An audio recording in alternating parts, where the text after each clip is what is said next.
I would be glad to die for the Filipino.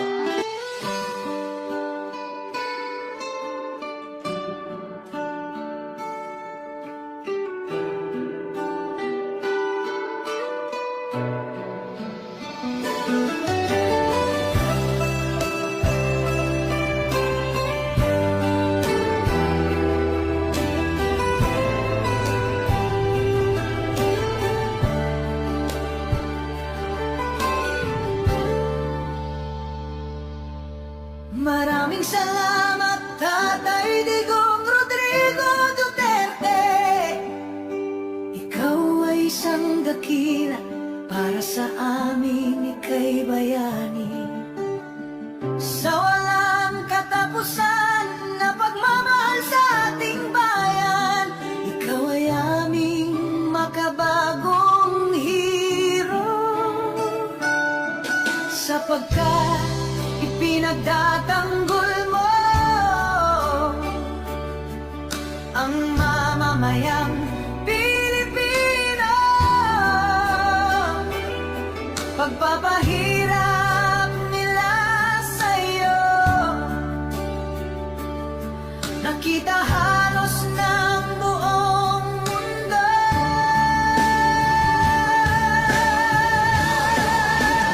Tatay Digong Rodrigo Duterte, salamat sa iyong kabutihan.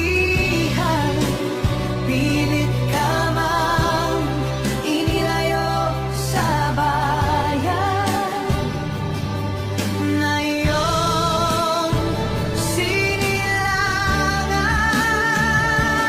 Ang laban na naiwan mo ay laban na ngayon ng totoong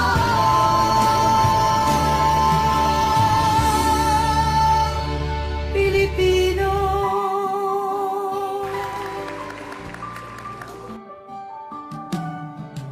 Sinubukan mong linisin ang ating bansang Pilipinas. Napahina mo ang droga at talamak na korupsyon sa bansa. Siningil mo ang mga oligarko, tinanggal mga kurap na politiko, gumawa ng mga infrastructure, pinaayos ang agrikulture, tinaas ang sweldo ng kapulisan, pinalinis ang mga lansangan para sa kaligtasan ng mamamayan.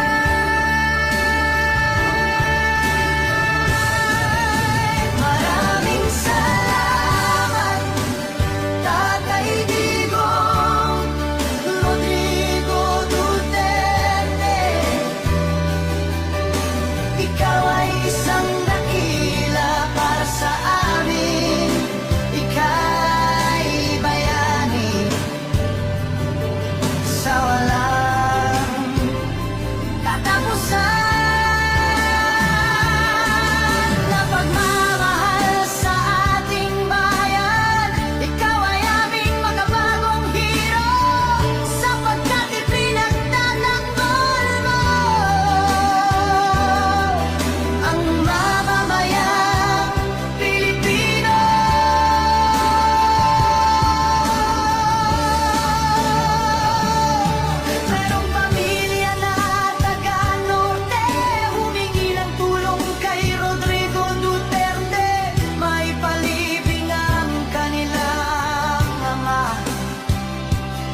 Kinawawa ang mga Duterte.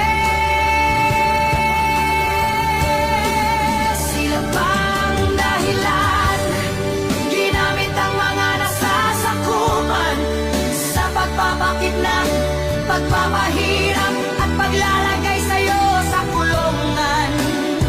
Mga walang utang na loob, ginamit lang ang mga Duterte. Sila pala ay mga hudas, mga taksil at walang budhi. Talamak na korupsyon at katiwalian, pagsimot sa pera ng bayan. Mga nagawan nitong pamahalaan, Duterte palagi pinagbibintangan. Kaya sa galit ng mamamayan, lumabas na sa mga lansangan upang magpahayag ng nararamdaman. Kahit ginigipit at hinahadlangan,